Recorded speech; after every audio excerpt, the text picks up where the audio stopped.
शिव महिमा।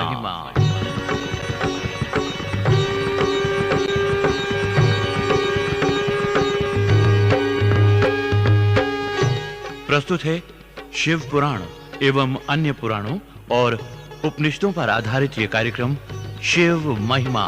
ओम जय शिव ओंकारा, प्रभु हर शिव ओंकारा।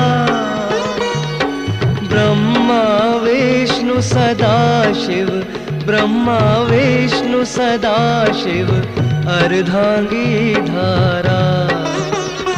ओम जय शिव ओंकारा, ओम जय शिव ओंकारा, प्रभु हर शिव ओंकारा।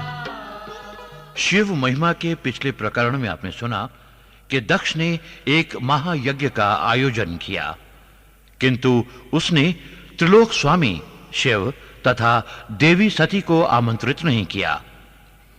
महादेव की अनुमति से देवी सती इसका कारण जानने दक्ष यज्ञ में गईं।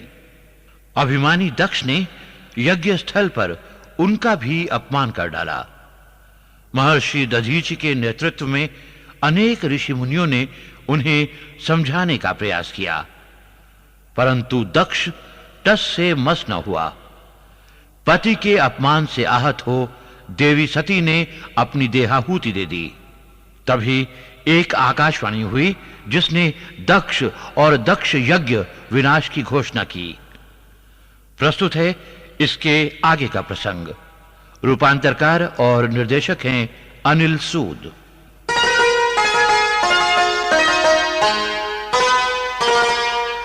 परम ज्ञानी सूत जी, जो भी हो, धन्य है देवी सती। उन्होंने समस्त स्त्री वर्ग के लिए पतिव्रत धर्म का अद्वितीय उदाहरण प्रस्तुत कर दिया। प्रमाणित कर दिया कि एक पतिव्रता को पति निंदा सहन नहीं होती है।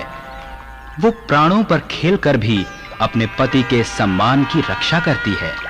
शौनक जी, देवी सती की महानता इससे बढ़कर और क्या हो सकती है कि उन्होंने पति से मानसिक रूप से त्यक्त होने के बाद भी ऐसा किया।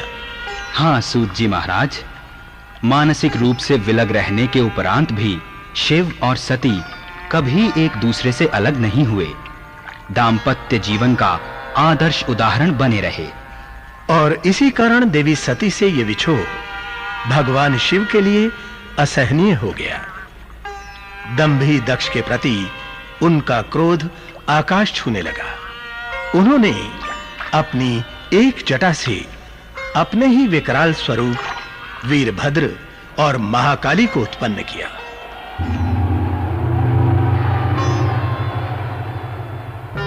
दक्ष का ये दुस्साहस! वीरभद्र! आज्ञा महाप्रभु। जाओ, दक्ष और दक्ष यज्ञ का विनाश कर डालो। जो आज्ञा महादेव। महाकाली! आदेश देवाधिदेव।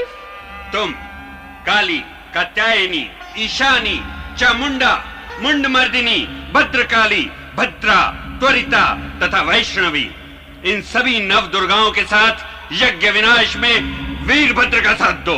आपकी आज्ञा शिरोधार्य है जन्मदाता। और तुम नंदीश्वर। जी महाप्रभु। हमारे समस्त गणों का नेतृत्व करते हुए वीरभद्र का सहयोग करो। आज्ञा पालन होगा देव। वत्स वीरभद्र, जाओ, सहस्त्र सिंहों से जुते हुए इस रथ पर आरूढ़ हो सेना का नेतृत्व करो। जाओ मेरे गणों, विजयी होकर लौटना। देवाधिदेव महादेव की जय। देवाधिदेव महादेव की जय। देवाधिदेव महादेव की जय। भोले भंडारी की जय। भोले भंडारी की जय। देवी सती। हमारे स्वामी का अपमान करने वाले दक्ष, हम आ रहे हैं।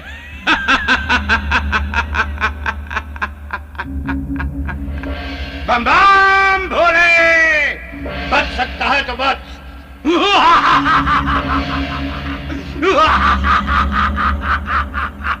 महादेवी की बलिदान स्थली को हम रक्त रंजित कर देंगे। रक्त रंजित कर देंगे, रक्त रंजित कर देंगे।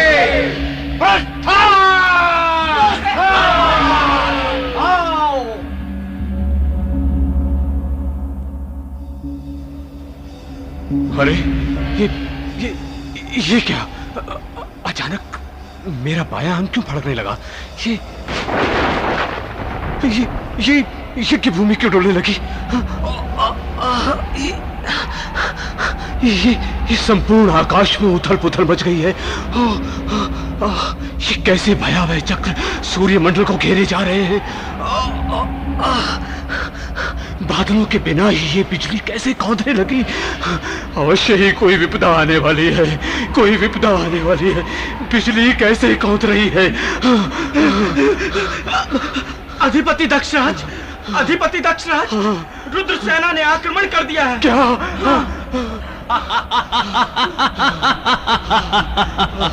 कौन है यहाँ जो शिव शक्ति का सामना कर पाएगा?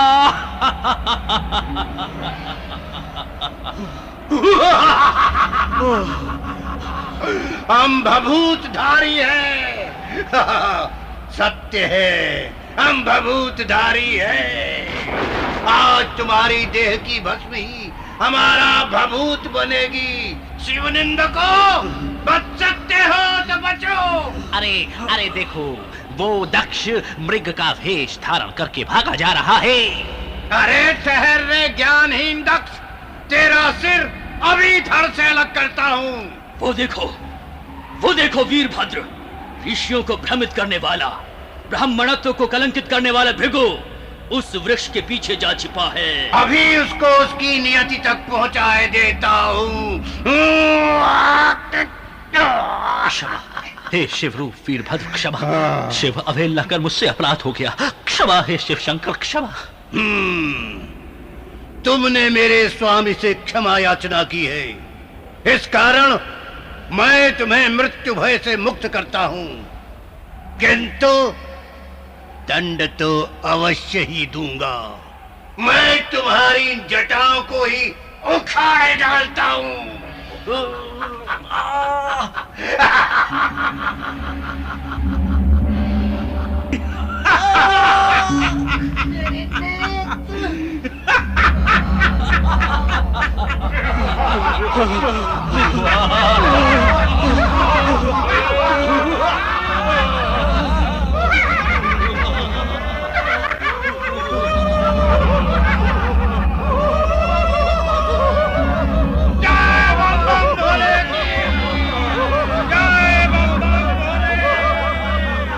विध्वंस, महाविध्वंस, इससे मेरी रक्षा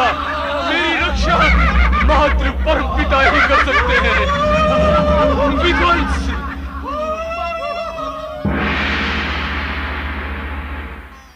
नहीं पुत्र दक्ष, तुम्हारी रक्षा अब किसी के सामर्थ्य में नहीं है। मैं ब्रह्मा जी का बेटा हूं, यह समझ तुमने अपने आप को परम ब्रह्म मान लिया। भूल गए कि परम ब्रह्म कौन है? स्वयं तुम्हारे इस पिता और भगवान विष्णु के जन्मदाता भगवान शिव हैं। परंतु पितामह, आपके बल पर ही मैंने इस यज्ञ का आयोजन किया था। यही तुम्हारी सबसे बड़ी भूल थी। तुमने ये कैसे सोच लिया कि मैं शिव तथा विष्णु से भिन्न हूं? तुमने अपने मानस में ही सही हम त्रिदेवों को विभाजित करने का पाप किया है। इसका फल तो तुम्हें भुगतना ही होगा। आप मेरे पिता हैं। दक्ष, पिता परमेश्वर से बड़ा नहीं होता है। जाओ भगवान विष्णु की शरण में जाओ। कदाचित वही कोई उपाय बता सके, परंतु इसमें भी हमें संदेह है। जैसी आज्ञा पितामह।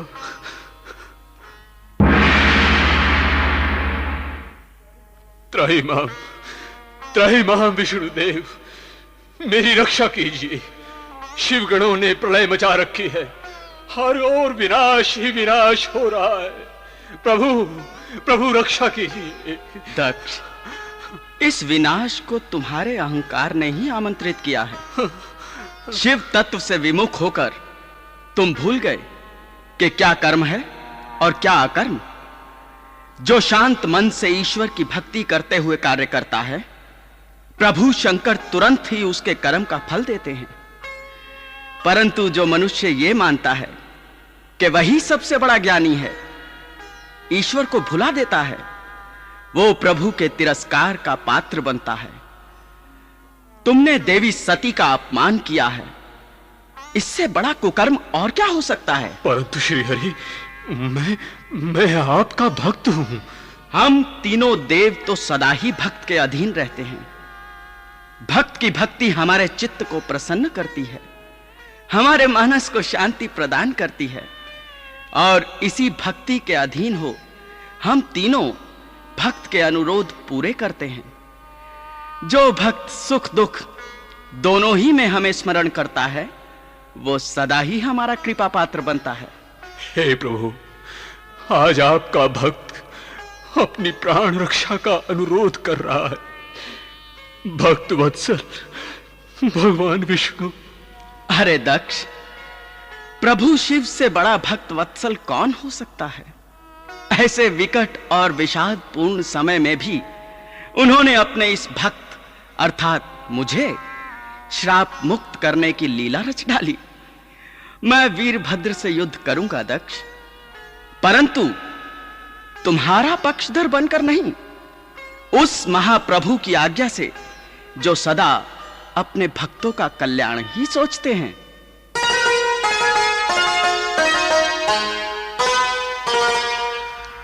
महाज्ञानी शौनक जी, भगवान विष्णु तथा वीरभद्र के बीच घमासान हुआ।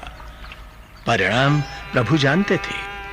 वीरभद्र ने उनके सुदर्शन चक्र को स्तंभित कर दिया, उनका शरीर अस्त्रों से आच्छादित कर दिया। पराजित भगवान विष्णु शिव का स्मरण करते हुए अंतर्धान हो गए। शिव महिमा ने उन्हें दधीचि के श्राप से मुक्त कर दिया था। महाभाग सूत जी, क्या दधीचि ने भगवान विष्णु को श्राप दिया था? कब? कैसे? प्राचीन काल में क्षुभ नाम के एक महातेजस्वी राजा थे। वो और मुनीश्वर दधीचि बड़े अच्छे मित्र थे, परंतु एक बार दोनों में विवाद छिड़ गया। क्षुभ का कहना था कि क्योंकि राजा इंद्र आदि 8 लोकपालों के स्वरूप को धारण करता है, इसलिए वही श्रेष्ठ होता है। और महर्षि दधीचि का क्या विचार था? शौनक जी, शिव भक्त दधीचि कहते थे कि ब्राह्मण प्रभु के निकटतम है, इसलिए वो सर्वश्रेष्ठ है। वाद विवाद इतना बढ़ गया कि धन वैभव से मदमत्त क्षुभ ने मुनि दधीचि का शरीर अपने वज्र से काट डाला। गिरते गिरते दधीचि ने योगी शुक्राचार्य का स्मरण किया।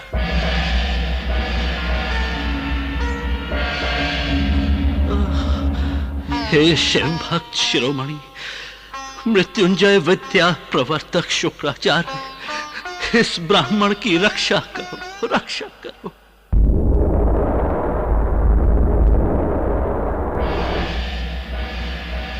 अरे अहंकारी राजन क्षुभ, तुझे अपने धन वैभव बल पर बहुत अभिमान है। एक ब्राह्मण अपने तप बल से क्या कर सकता है?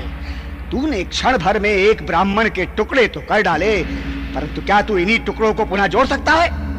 नहीं, किंतु एक शिव भक्त ब्राह्मण ऐसा कर सकता है।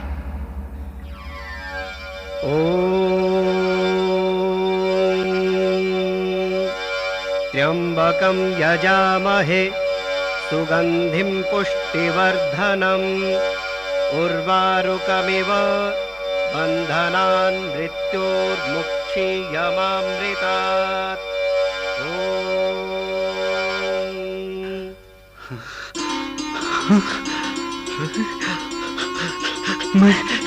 मैं धन्य हुआ मुनि शुक्राचार्य, मैं धन्य हुआ। आपके इस मंत्रोच्चारण से मुनिवर मेरे सभी अंग पूर्ववत हो गए हैं। मुनिवर, ये कौन सा मंत्र है? दधीचि, ये श्रुति प्रतिपादित महामृत्युंजय मंत्र है। मुनिवर शुक्राचार्य, आप मुझे इस मंत्र का महात्म्य समझाइए। अवश्य भृगुवंशी दधीचि, सुनो। त्र्यंबकम यजामहे, अर्थात हम भगवान त्र्यंबक की आराधना करते हैं। मुनि दधीचि, त्र्यंबक और कोई नहीं, स्वयं त्रिलोकी शिव हैं। वे सूर्य, सोम और अग्नि तीनों मंडलों के पिता हैं। सत्व, रज और तम तीनों गुणों के महेश्वर हैं। ब्रह्मा, विष्णु और शिव ये तीनों महान ईश्वर महादेव ही हैं। और मुनिवर, सुगंधिम पुष्टि वर्धनम का क्या अर्थ हुआ? जैसे फूल में उत्तम गंध बसी रहती है, वैसे ही सभी भूतों, गुणों, कृत्यों, इंद्रियों, देवों तथा गणों की आत्माओं में प्रभु शिव बसे रहते हैं। वे अंतर्यामी शिव ही प्रकृति का पोषण करते हैं। महातत्व से लेकर संपूर्ण विकल्पों की पुष्टि उन्हीं के द्वारा होती है। यही सत्य है ब्राह्मण शुक्राचार्य, यही सत्य है। और मुनि दधीचि, उर्वारुकमिव बंधनान मृत्योर्मुक्ष्येमामृतात्, अर्थात हे प्रभु, जैसे फल पक जाने पर अपनी लता से छूट जाता है, उसी प्रकार मैं भी मृत्यु रूपी बंधन से मुक्त हो जाऊं, मोक्ष को प्राप्त करूं। महर्षि दधीचि, यही मृत्युंजय संजीवनी मंत्र है। गुरु शुक्राचार्य, क्षुभ ने समस्त ब्राह्मण वर्ग का जो अपमान किया है, उसका प्रतिकार कैसे लिया जाए? मुनि श्रेष्ठ दधीचि, शिव चिंतन कीजिए और उनसे वरदान प्राप्त कीजिए। हम जाते हैं मुनिवर, आप शिव आराधना में लीन होइए। ओम शंकराय नमः। ओम शंकराय नमः। ओम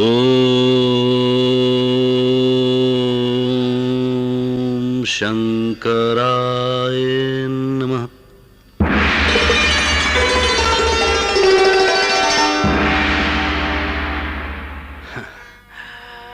देवाधिदेव, आपके दर्शन पाकर मैं धन्य हुआ। वर मांगो भक्त शिरोमणि दधीचि। प्रभु, यदि आप मुझ पर प्रसन्न हैं तो मुझे 3 वर दीजिए।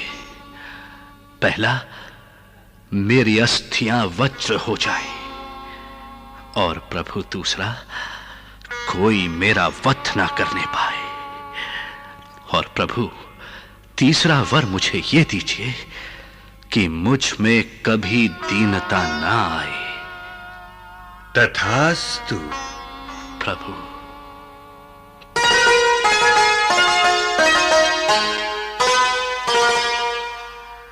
महामुनि शौनक जी, ये 3 वर प्राप्त करने के पश्चात ऋषि दधीचि राजा क्षुभ के पास गए और राजेंद्र क्षुभ के मस्तक पर प्रहार किया।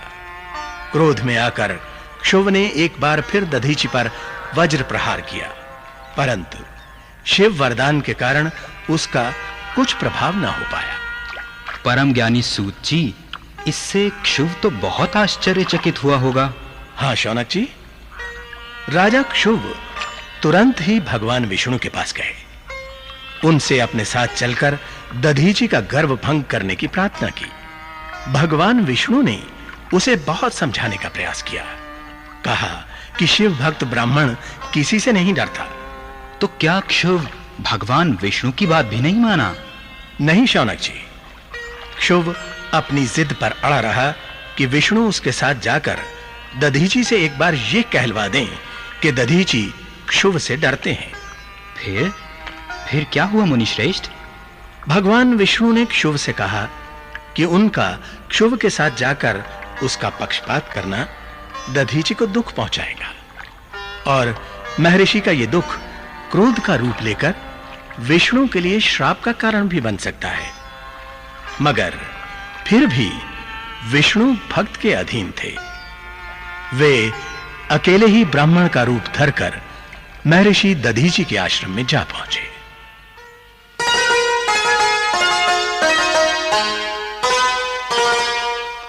भिक्षां देहि, भिक्षां देहि। आइए मुनिवर, मेरे आश्रम में आपका स्वागत है। आज्ञा करें। हे परम शिव भक्त, अविनाशी दधीची, मुझे एक वर दें। ब्राह्मण का रूप धरे भगवान विष्णु, आप मायावी अवश्य, परंतु शिव कृपा से मैं आपको पहचान गया। हे पापाहारी भगवान, आप ये वेश त्यागिए और असली रूप में दर्शन देकर मुझे कृतार्थ कीजिए भगवान। हे सर्वज्ञ दधीची भगवान, मेरा एक अनुरोध स्वीकार कीजिए। राजा क्षुभ से मात्र इतना कह दीजिए कि हे राजन, मैं तुमसे डरता हूं। प्रभु, राजा ब्राह्मण से श्रेष्ठ होता है, मेरे भक्त का मन रखने के लिए इतना भर कर दीजिए। प्रभु, आपकी भक्त वत्सलता का मैं आदर करता हूं, किंतु असत्य का साथ मैं कभी नहीं दूंगा। भगवान, आपके इस व्यवहार से मुझे ठेस पहुंची है। मैं आपको श्राप देता हूं। दक्ष यज्ञ में आप शिव गणों से ही युद्ध करने पर बाध्य हो जाएंगे। महर्षि, आपने ये क्या श्राप दे डाला? अपने ही प्रभु के गणों से युद्ध? ये तो बहुत बड़ा पाप होगा। उसी युद्ध में शिव कृपा से आप मेरे श्राप से मुक्त भी हो जाएंगे भगवान।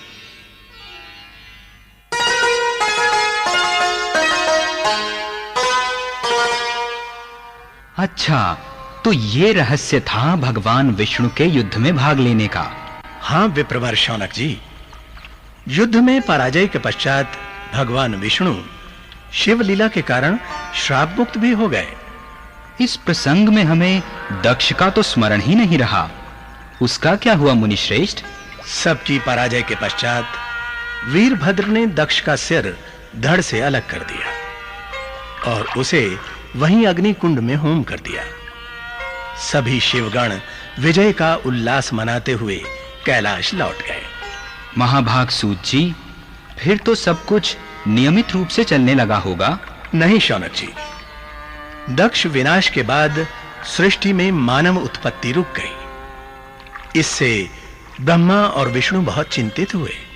वे सभी घायल और क्षत विक्षत देवताओं के साथ भगवान शिव की शरण में पहुंचे।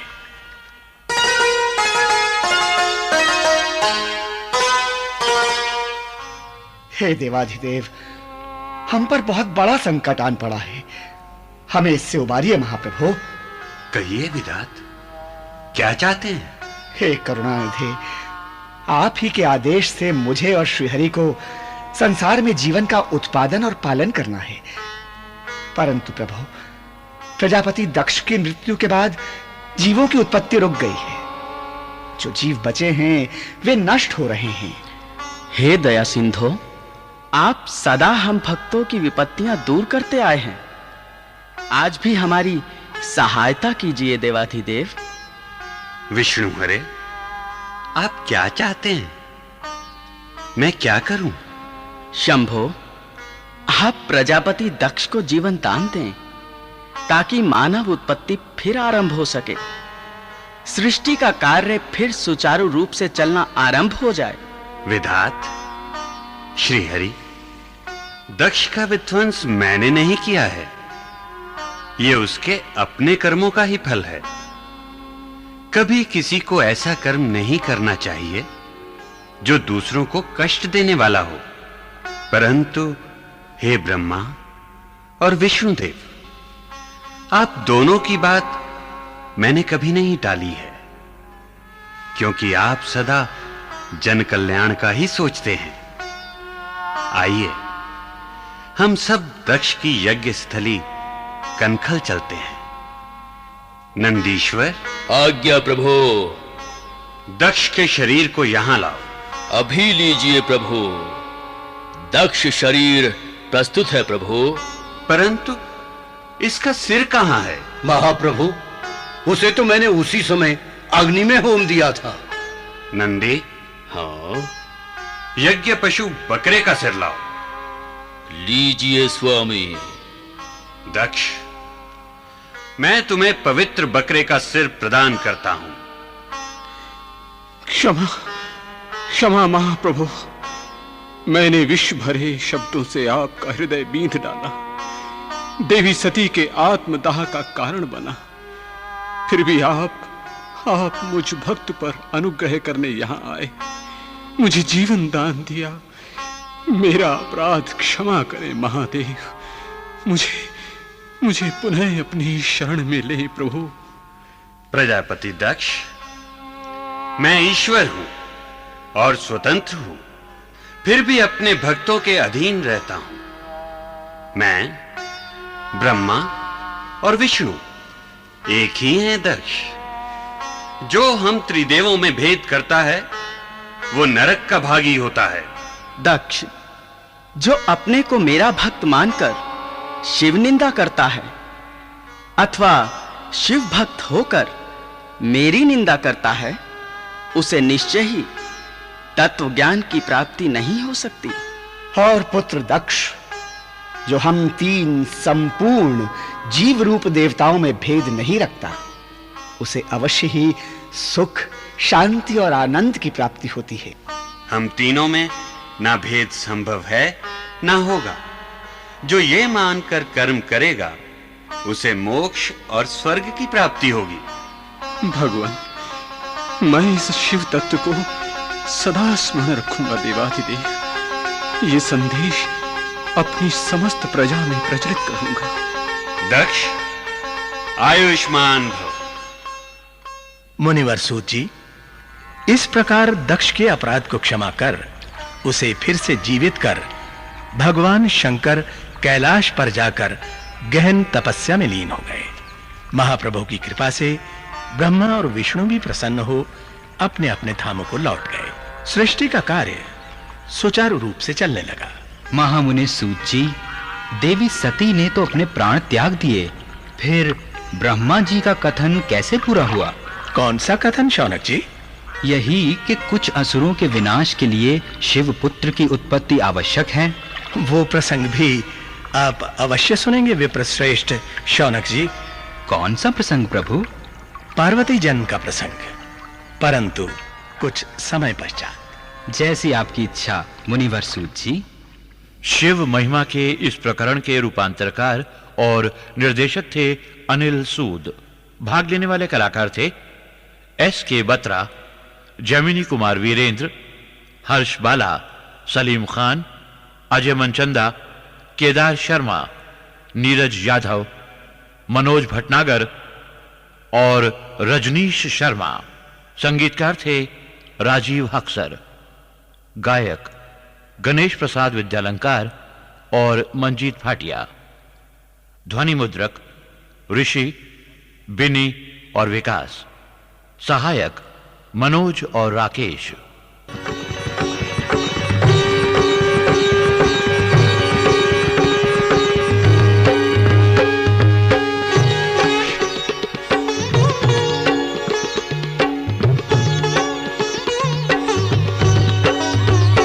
ओम जय शिव ओंकारा, प्रभु हर शिव ओंकारा।